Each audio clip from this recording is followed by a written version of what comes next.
Hi, my name is Chris Brennan, and this is episode 23 of the Auspicious Elections Podcast. So today is Tuesday, October 30th, 2018, starting at 3:55 p.m. Joining me today, as always, is Lisa Scheim. Hi, Chris. Hello. So we're actually doing this episode, if you're listening to the audio version, in our living room for the first time, where I've set up a makeshift new podcast studio.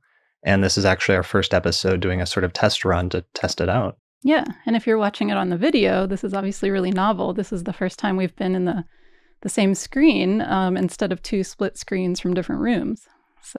Yeah, so now we can throw things at each other while we're recording the episode. Yeah, that's a definite plus. Right, that's really what this is all about.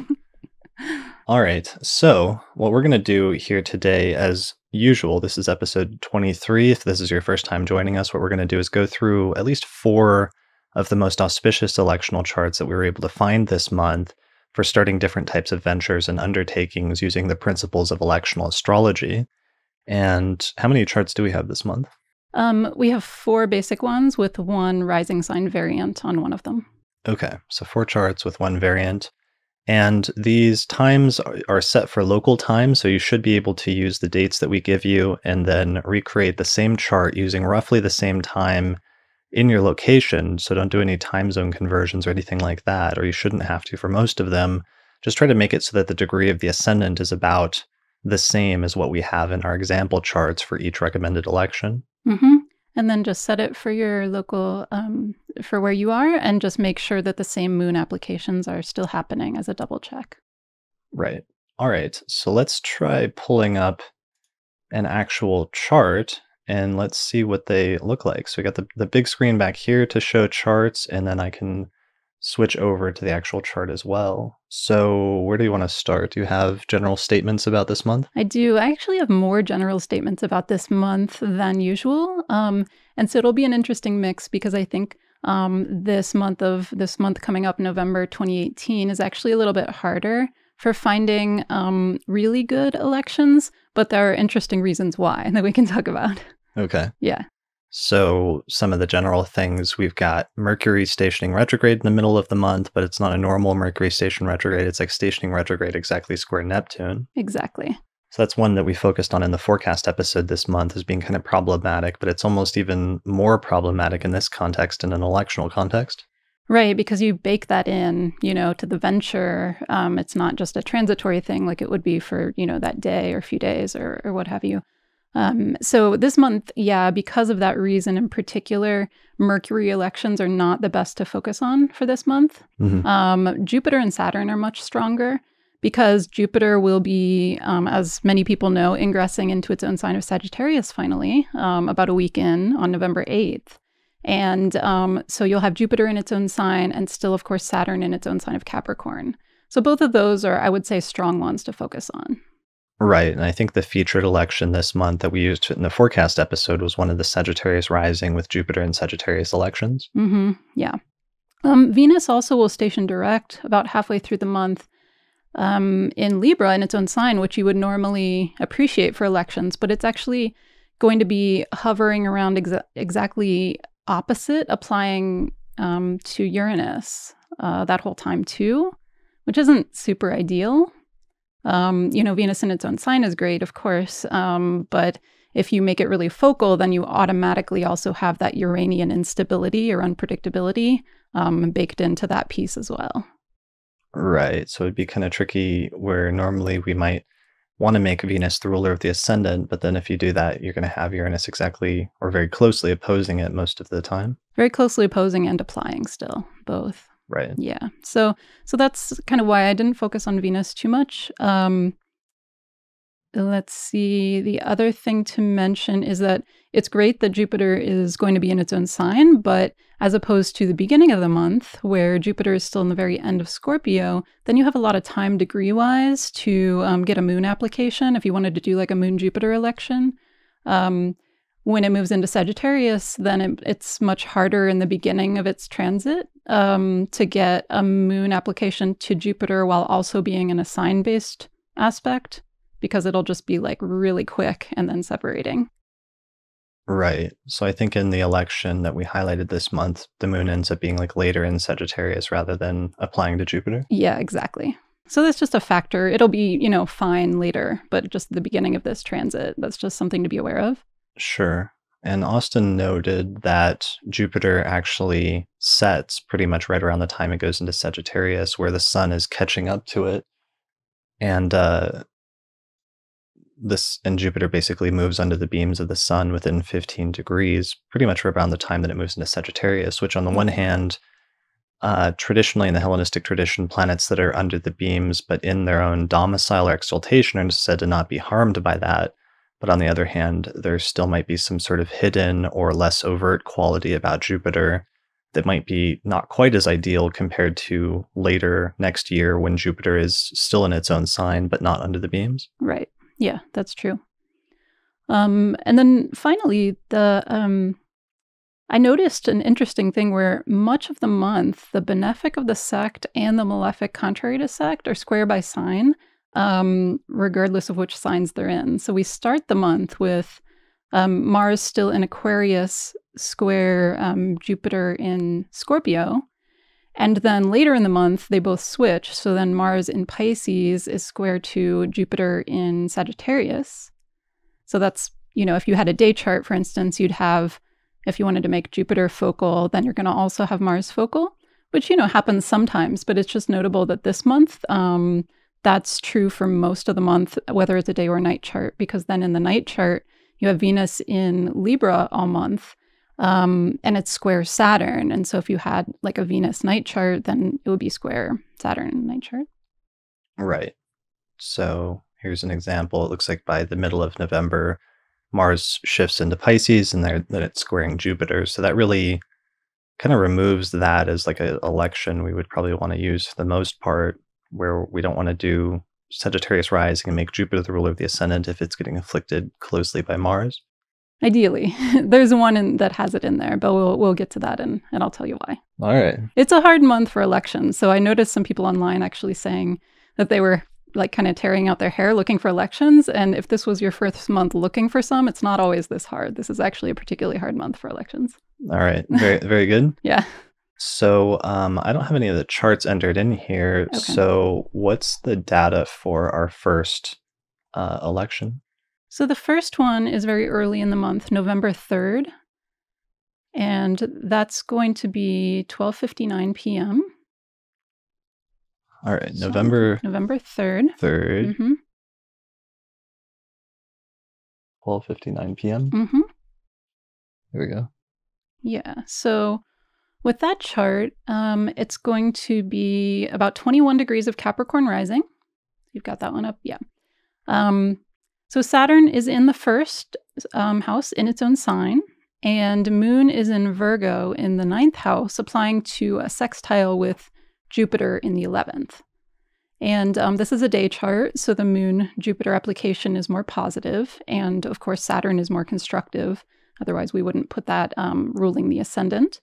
So this is kind of a basic, like good, decent to good election. The Moon is waning, but it's still in an aspect. It's still, in a sign-based sextile. So it's not like, completely dark moon or something.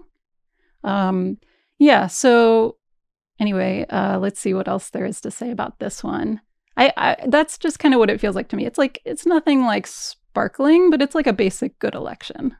Yeah, that's a pretty sturdy election. Pretty, I'm trying to think of other terms. It's solid. Well, it is solid with Saturn, Capricorn rising with Saturn in the first. It's a very earthy election. Yeah, that's true. It is. With Saturn ruling the ascendant in Capricorn in the first and the moon in Virgo. I have a special affinity for that placement. Yeah. Let's see, what else do we have going on here? What are the downsides? So this is a day chart with Mars in the second house. So this is not a good chart for financial matters for the most part. There's Right. a little bit of mitigation to that, where Jupiter is overcoming Mars and Venus is also overcoming Mars, and Mars is ruled by that well-placed Saturn in the first. So there could be issues initially that are then rectified later, or whatever financial issues there are from that Mars in the second wouldn't necessarily be worst case scenario because it's being overcome by both benefics. So you'll get a much more milder version of some of those manifestations of Mars in the second house, which can be things like loss of money, theft of money, spending money too quickly, like burning through money and other things like that. Mm-hmm. Yeah, definitely.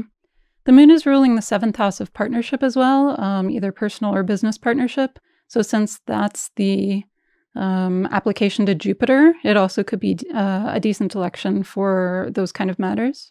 Sure. You will notice also that the Mercury is already a few degrees into Sagittarius, and so that Mercury-Neptune square is already building. Someone may like pay attention to that, but it's just good to know off the bat that that's going to be baked into all elections this month. And this is actually the less serious version of that because it's not retrograde yet, and it's not very close in degree yet. So if you're worried about the Mercury-Neptune square at all this month, I would really urge you to do elections in the beginning of the month because it's just going to get stronger as it gets closer, and then it stations, and then since it's slowed down to station, it'll kind of hang out very close in degree for a while. Okay. So this is probably the least Mercury-Neptune of all Mercury-Neptune elections this month? Yeah, exactly. All right. So the other things, this has a great 10th house of Venus. Obviously, it's still a little retrograde and it's still a little opposed by Uranus, but otherwise it's Venus in its own sign in the 10th house, which is pretty nice. And even Jupiter over there in the 11th house is bringing in some nice 11th house influence in terms of friends and alliances. And the Venus in the 10th is in terms of positive things regarding reputation or career or social standing. There's a little bit of a counteraction going on with Jupiter and the Sun and the MC in the 11th being ruled by that Mars. So that could bring conflict over money with friends regarding money, or conflict with groups regarding money, because it's tying together the 11th house and the second house with a malefic. But again, there's mitigations there, so it may not be worst case scenario. Mm-hmm. Yeah, I'd agree with all of that. I was kind of liking the Venus in the 10th as well. Both for the 10th house thing specifically, and also because then it's, of course, overcoming the first house by a superior square by sign. So that's kind of nice too. Venus is still retrograde, but its opposition with Uranus in this particular chart, even though it's close in degree, is actually out of sign. Uranus isn't quite back into Aries in this chart. Right. So I feel like that should be a little bit helpful too, even though they are still, of course, close. Yeah, definitely, that it's not as intense of an aspect, which then brings up the cusps thing that I just talked about with Austin, and I've been talking to you incessantly about for the past 24 to 48 hours. That's true.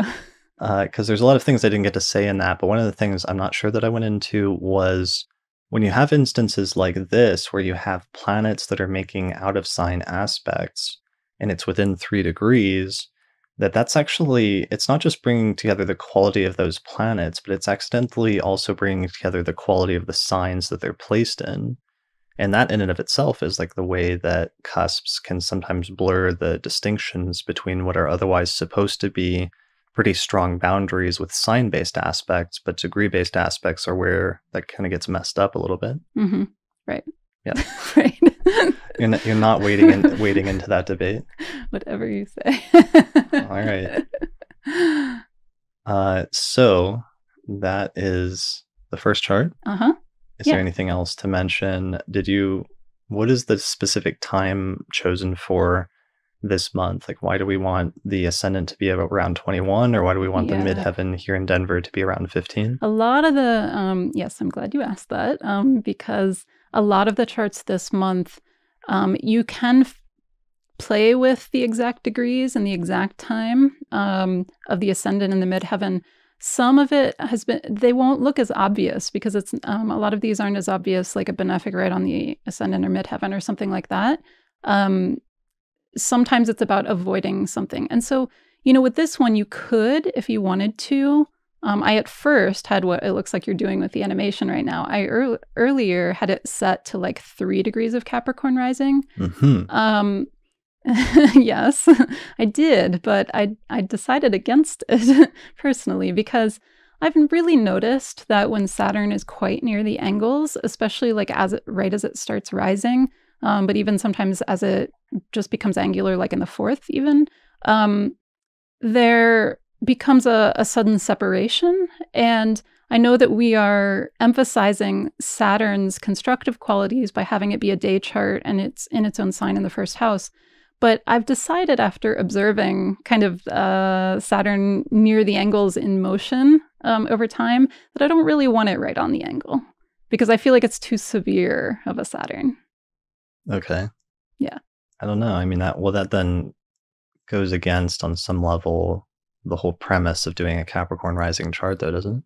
Not necessarily, because I know that I've done some activities. I can't think of like what they were right now, but I know I've done some activities under Capricorn rising in the past while, and it's gone fine, but like there's still something about right when it hits the ascendant that's like less than desirable to me. Like usually there's some separation or there's some momentary like non-agreement or, things like that. So maybe it's okay to do it and make it the ruler of the ascendant, but you don't want it to be as intense as it potentially could be. I think so personally, after experimenting with it a little bit, just because, I mean, it's like Saturn can be constructive, but then when you push it to its ultimate Saturnness, it can be a little harsh, Right. So all right. Well, that's what I'm thinking. And so I was putting the moon trine the ascendant, which also, even though not quite close in degree, it starts getting Jupiter tied in there as well because moon's applying to Jupiter. Right. So that's what I was going for with that particular angle. I was just noticing that here in Denver, if we back the ascendant up to about 5 degrees of Capricorn right on top of Saturn around noon, just before noon, that the midheaven also hits Venus, so that we have two of our focal planets. We have Saturn on the ascendant and Venus right on the midheaven. I guess the downside that I could see with that is then Uranus is also really closely conjunct the IC and opposing the midheaven. Yes. So you're highlighting that instability a little bit more, which could be an argument against that. Exactly. I mean, basically what you're talking through right now is what I went through with each chart and sort of the up and down sides of like different planets being focal around the angles. Right. So with this one, I decided after initially going with an earlier time that I preferred the later time. I don't like Saturn right on an angle. I also don't like Uranus right on an angle. So that's me. You can experiment. Please do experiment with this, people. Yeah, that would be an interesting. I'd be interested in hearing the experiments that came out of that, especially if I was not the one starting things, right? But from a distance. Yeah, exactly. That would be entertaining. So, all right. So that's our chart. That's chart number 1 for the month, I guess. Yeah. Now this is the one that does have a time variant or a rising sign variant. Oh, all right. Yeah. Well, it's the only one. What is that variant? So you could, a few hours later with Pisces rising around 3:45 p.m., you could try that one instead of Capricorn rising if you were so inclined. It would be about 21 degrees of Pisces rising at 3:45 here. And so with this one, you would have Jupiter ruling the ascendant in a day chart instead of Saturn. It's going to change some variables, while otherwise, of course, not changing a lot of things other than the house placements. So this would be Jupiter ruling the ascendant in the 9th house instead of Saturn ruling the ascendant in the 1st house. This does have more of a mixed ascendant ruler factor because obviously Saturn is in its own sign in the Capricorn rising, so you don't have it answering to any other planets, pulling it up or down. This one, of course, Jupiter in Scorpio is ruled by Mars in Aquarius in the 12th. And so it is, of course, though, still applying to Jupiter with reception. So, as we've talked about, I think last month, it has some additional good things going for it than otherwise. Yeah. Looks pretty good. This is squeezing out the very last Pisces rising with Jupiter and Scorpio 9th house election. I like that. Yes. Yeah. I think I used that for the release of some episodes this month, like the Cusps episode. Right. Yeah, I've been using Pisces rising a lot lately. I'm sad to see Jupiter go. It's nice that it's moving into Sagittarius and all, but right. It's good that we can get one more, on November 3rd? Yeah. And this one, the moon is in an angular house in the 7th. Since it's a few hours later than the other election, it's getting slightly closer to Jupiter, which is kind of nice. I'm trying to think what else. Interestingly, I think, again, as we talked about with a lot of the charts last month, the second house doesn't get any better because it's either Mars in the second house or Mars ruling the second house in a day chart. Right. So the money things are not so good with either of those charts. I'm trying to decide if it's better or worse, if it's slightly less bad or worse, because here Mars isn't in the second, but it's like ruling the second and it's in the 12th. Yeah. Whereas at least in the other one, like the Mars was in the second, so it was a more immediately problematic, but it was also overcome by both benefics, and then the ruler was in the angular in its own domicile, which sort of promised some reconciliation later in the process. Mm-hmm. Whereas this, it's like problematic from start to finish. Yeah, that's true. I mean, I don't know that I would use either of them for things where money was the main point of the election. A lot of people have been using these lately to sign up for like astrology courses and stuff. I've had a few people sign up for my courses using the Pisces rising elections, or I've seen a few people sign up for other educational courses using these over the past few months. Oh, interesting. Yeah, I guess that makes sense with Jupiter ruling the ascendant in the 9th. Yeah. And speaking of Mars in the 12th, I mean, I did set the midheaven degree slightly considering that, because Mars is like within a couple degrees, I think, within a few degrees of sextile the midheaven. Right. Yeah, and which also kind of places it in the middle of Venus sextile the midheaven too. Yeah, so both you place the MC here in Denver at 25. Mm-hmm. You weren't really focused on the ascendant because that's not really aspecting much. Yeah. But trying to make it so it's mid Pisces rising or somewhere in Pisces rising, with the MC sextiling Venus within about 3 degrees and also sextiling Mars within about 3 degrees, which means it has to be basically around 25 degrees of Sag. Yeah, and the purpose of that was to actually help mitigate Mars in the 12th, since that is ruling the ascendant ruler, while also not putting Neptune right on the ascendant. Right. If you can manage both of those in your location. I like that. Yeah. All right. So that's good. So that's chart variation 1, chart number 1. Mm-hmm. It's basically election number 2. Election number 2. Yep. All right. Let's go on to election number 3 then. Okay. So election number 3 is November 10th. All right. Let me animate the chart. So November 10th. November 10th, around 7:57 a.m. So that's going to be a Sagittarius rising chart. I believe this is the highlighted chart of the month on the forecast episode. And this is when we get to right after the Jupiter ingress into Sagittarius. So that last chart was the last hurrah for Jupiter in Scorpio, and now we move into Jupiter in Sag. My Scorpio t-shirt is sad about that. Right. Most people are excited, but yes, there are a few selected people who are. I mean, you don't have to say it like that. Right. All right. Okay, so this one, this was the highlighted election. So this is Jupiter just after it ingressed into Sagittarius. So we've got a Sagittarius rising chart with Jupiter in its own sign in a day chart, which is pretty novel after this whole past year. Then the moon is in later Sagittarius. What? Novel. I mean, it's okay.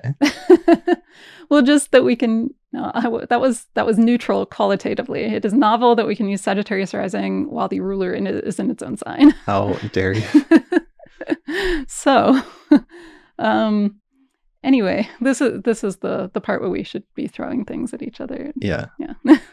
Okay, so Sagittarius rising. The moon is in later Sagittarius. In the first house, it is applying by sextile to Venus in Libra in the 11th house. And I checked to see if you could at all possibly get the moon Jupiter. It's like for 5 minutes, like 5 clock minutes, moon applies to Jupiter. Yeah, and that's not going to work in all locations? No, not at all. So couldn't do that. So moon applying to sextile to Venus in the 11th, which is pretty nice. And then a sextile to Mars right after that. Mercury, you'll notice, is a little bit more focal in this election because by putting Sagittarius rising, Mercury is retrograde or about to be retrograde in Sagittarius. And so it makes the Mercury and Neptune angular. It's approaching by about 3 degrees at this point. Yeah, about 3 degrees. So, it's getting close, but as I mentioned earlier, you're not going to really avoid that at all this month. It's just a matter of how much. Right. And it's not retrograde yet. It's about to be, but it's not yet.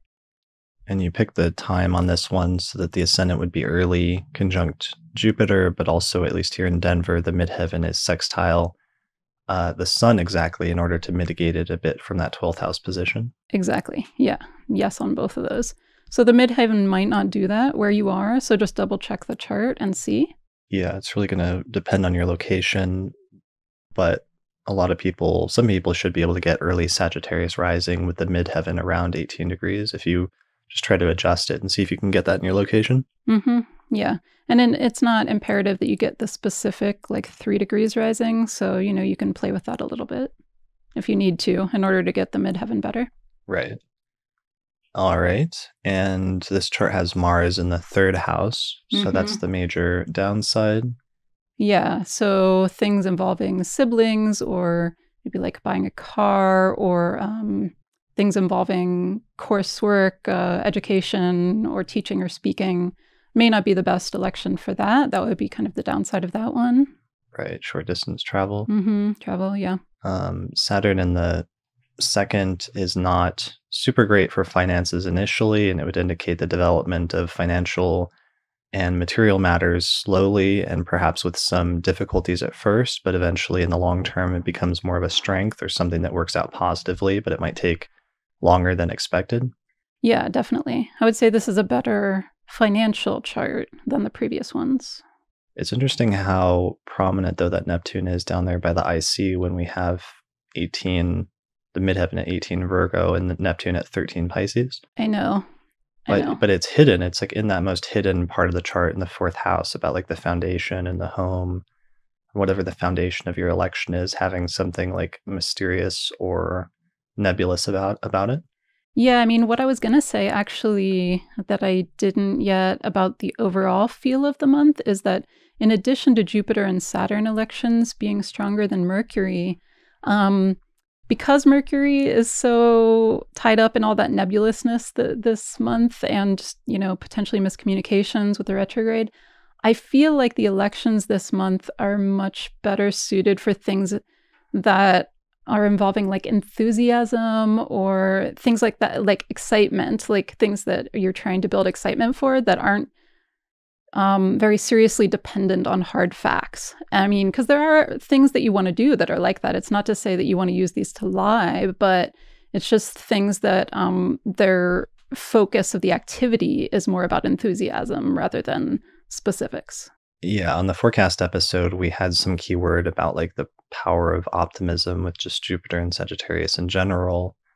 But yeah, this is, the other piece of that. Sometimes running or coasting on optimism or having an overabundance of optimism, but there maybe being not as much support underneath it to build on as one might hope. The other thing about the 4th house in electional astrology traditionally is it's the end of the matter. And so there might be something about the end of the matter that's nebulous or unclear, which could be positive or negative. It doesn't necessarily have to go either way. Mm-hmm. Well, I mean, I think one of the upshots for elections this month is you can't get rid of those factors. Some of them will be, more focused. Some of the charts have a little more focus on them than others, but it's going to be in all the electional charts this month. So if you need to do something that's highly dependent on concrete facts being very clear and things like that, this isn't really the month to do that. Sure. That's fine. Nothing wrong with that. Yeah. It's a time to wait if you want to do that. All right. So that's pretty much chart number 3. Do we have what, 2 more? Yeah. Okay. So, and I think the November 3rd and 10th are better. So I would shoot, if you're trying to do something that you can do earlier in the month, I would shoot for those. Okay. That said, we have 2 more. So beginning of the month better for elections than the end of the month, and you struggled perhaps more in the second half of the month than the first half of the month to find something? Yeah, quite a lot. So the next to last chart is November 18th. And that's going to be around 9:11 a.m., which puts about 25 degrees of Sagittarius rising on the ascendant. So November 18th, yeah. So 25 Sag rising. So again, So late Sag rising. yeah, late Sag rising. And it's moving fast, I just noticed. I mean, it moves out of that pretty soon afterwards. So you want to be careful about this one if you're using that late of degrees rising, because if you're not right on the timing, you could miss it. Well, yes. And I'll tell you a little bit about why. I'll tell everyone a little bit about why that was late. Because some of these, as I mentioned earlier, you can play with the specific degrees. This is Sag rising again with Jupiter in its own sign in the first house. Now, as we were talking about earlier, Jupiter is square Mars most of the month. So this one actually does have Mars in the fourth, which I normally wouldn't do. Put Mars in a day chart in an angular house. The reason why... Right. That's one of my cardinal rules. Yes. Is no angular malefic that's contrary to the sec. Right. And this is part of why I said first half of the month elections are better to shoot for. I did struggle finding decent elections later in the month. This one I decided was sort of acceptable, and the reasons why were because at this point in the month, Mars is at least still applying to Jupiter and with reception, as it was earlier when Mars was in Aquarius and Jupiter was in Scorpio. Now Mars has switched to Pisces and Jupiter has switched to Sagittarius, but this is the last little bit where Mars is still applying rather than separating and with reception. Okay. So that's something rather than not having that. The other thing with this one is the moon is right in the beginning of Aries and it's applying to a trine with Jupiter. And I sort of, a similar thing, I don't usually put Mars ruling the moon in a day chart, but it is applying to Jupiter, which is nice to have in a day chart. So it's a mixed bag. You could do that. I was a little bit struggling with, what the pros and cons would be of if you did it a little bit earlier. This is why it was 25 Sag rising here. Mm-hmm. If you did it a little bit earlier, the moon would still be at the very end of Pisces. Okay. So on the one hand, the moon then would be ruled by Jupiter in a day chart instead of Mars, which would be kind of nice. But it would be an out of sign aspect to Jupiter. It would be applying to trine with Jupiter only after it switched signs. Right. So, pros and cons as far as whether you feel like that's as strong of an aspect. And, ruled by Jupiter versus Mars. Yeah. I mean, that's definitely, at least there is reception with Mars and Jupiter, so that square with the rule of the ascendant is not as bad as it could be, but that's still going to be risky to make the ruler of the ascendant being afflicted by Mars in a day chart, basically. For sure. I mean, as I mentioned, this is a tough month for elections, but lots of good, interesting reasons why. Yeah. I kind of like as a variation this one too. You could do a Capricorn rising chart on this day and just switch back to, Capricorn rising. It's not as good now that Jupiter's out of Scorpio, because then it's not overcoming that Saturn by sign, but we still have Venus overcoming it by sign. Mm-hmm. And here on this day, we can get that moon Jupiter trine. I guess this puts Jupiter in the 12th, but at least you can get the moon in an angular house applying to a trine with Jupiter. So you might be able to use this as a variation. So the same day, November 18th, but with maybe Capricorn rising, maybe early Capricorn rising. Mm-hmm. Yeah, that's possible. Yeah. All right. So, I'm trying to think. Is there anything else we should mention about the other chart? About the Sag rising chart? Yeah. I had also frankly wondered about Scorpio rising, even though, again, you get the Mars issue. But I remember talking about this a long time ago. I can't remember where the planets were at that point, but, whether it was better to have, if you had to have one of those two, having Mars ruling the ascendant but applying to Jupiter in a day chart. Yeah, I mean, I think that's better. That scenario is better, because then it's you, the person initiating the election, that's taking on the agency of the malefic. So in this instance, you're becoming Mars, but you're applying to a benefic. So something positive is coming up and is happening to you in the future, even if you maybe accidentally or incidentally are doing something negative or destructive on some level. Right. Acting as Mars in a day chart. Whereas if it's Jupiter, if it's Sagittarius rising and Jupiter's the ruler of the ascendant, then you're a benefic and you're out there trying to do positive things, as Jupiter in a day chart is the most positive planet in their chart. But with Mars applying to you, there's something sort of negative or challenging that's still coming up or developing in the future. Mm-hmm.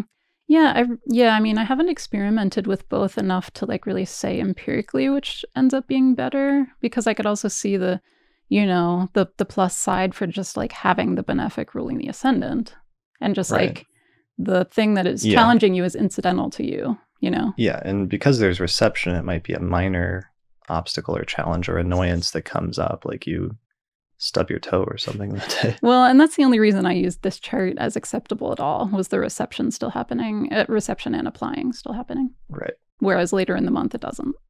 All right, well, let's test that out. You do the Sagittarius rising election this month. I'll do the Scorpio rising election, and we'll report back on the next episode. Possibly. One more last note about the Scorpio rising is that at least in this location, then you cannot decide whether the moon is in Pisces or Aries. It's just going to be in Pisces. It's with the Scorpio rising, the earlier one, so it's going to be stuck in late Pisces no matter what. Yeah, so it's still out of sign applying to Jupiter pretty closely, but it's just not a sign-based aspect. Right. Yeah. Okay. So those are the pros and cons, different times that day. Very good. All right, so that's chart number 4, 5, 3, 4. Okay. 4. How long do we have to wait till the last one? Just a few more days, because the last week of the month, I just couldn't find anything good. So what's the date for chart 5? November 22nd, so 4 days later. And it's going to be around 10:55 p.m. And that's going to put about 25 degrees of Leo rising on the ascendant. 10:55. Yep. Okay. So this one is a Leo rising chart. For the most part, I would say Sagittarius, Capricorn, those are good rising signs for the month. Pisces earlier in the month is too. But I was wondering about Leo rising because the sun is still applying to Jupiter for a few days. So the sun's applying to a conjunction with Jupiter in Sagittarius in the 5th house. And the moon is in early Gemini in the 11th house. And it's applying to an opposition with Jupiter at this point. This is a night chart, and so while the luminaries are square Mars by sign and the moon, I guess, they're both pretty close. It's a night chart to minimize that Mars square, the harmfulness, I guess, of the Mars square. Right. That's good. That makes me much less concerned about that Mars square. And Saturn's not really doing anything. It's the most malefic planet in the chart, but it's at least not making any major aspects to anything. Right. It's in the Caden house. It's kind of a little bit tucked away. I mean, this wouldn't be a great chart for work necessarily, or like health-related matters, because Saturn in the 6th in a night chart. I like that. You tuck away your malefics. Right. That's the advice. Like Mars in the 12th. Yeah.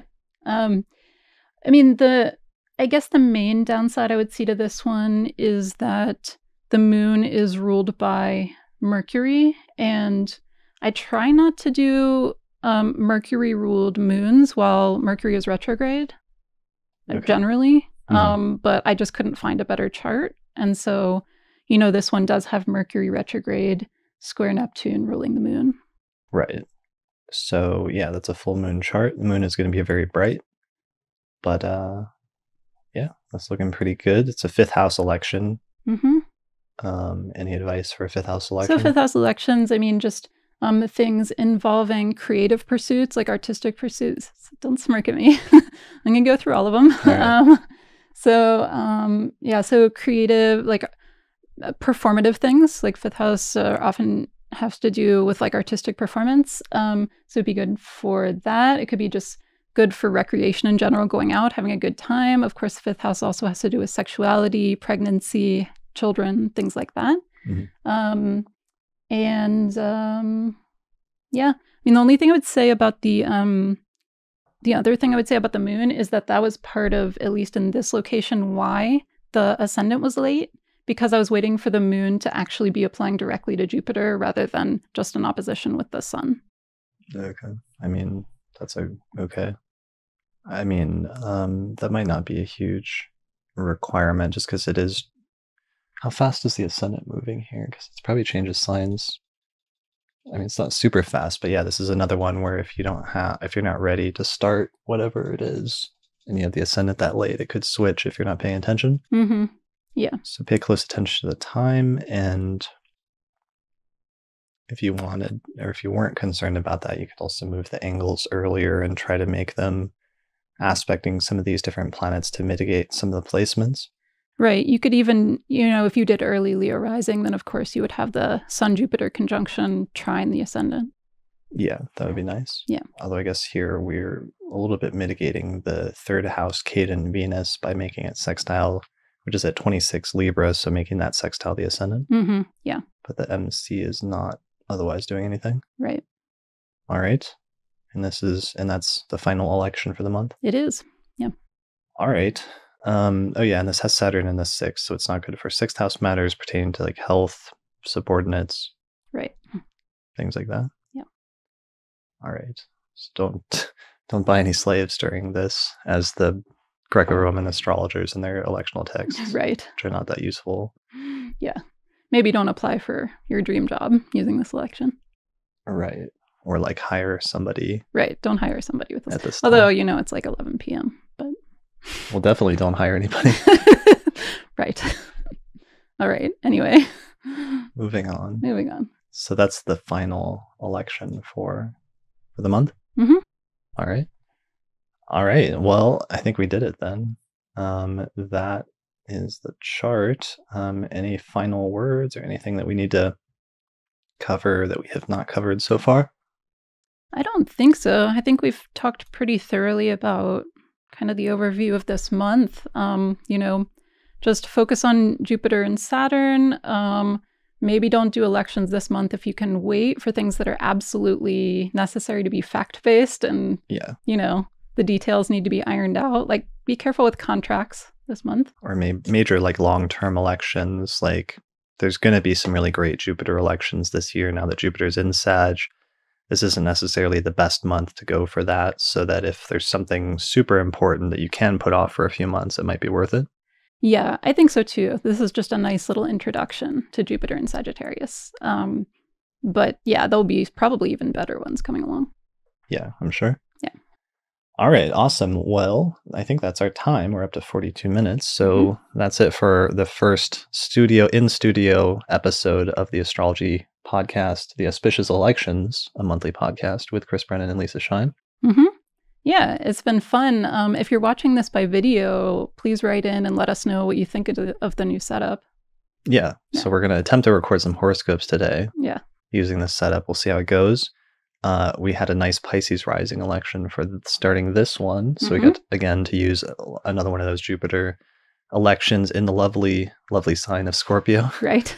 And all right, I guess that's it. So thanks everyone for listening. Thanks for your support. You're all patrons who are subscribing and are supporting the podcast on a monthly basis, and that's why you're able to watch this episode. So thanks a lot for your support. It makes a huge difference. It allows us to continue to push, to innovate, and improve the podcast with stuff like this. And it's the only way I'm able to do that. So thanks a lot for allowing or enabling me to make that happen. So yeah, I guess that's it. And we'll be back again next month. Yep. Thank you for listening. All right. Bye.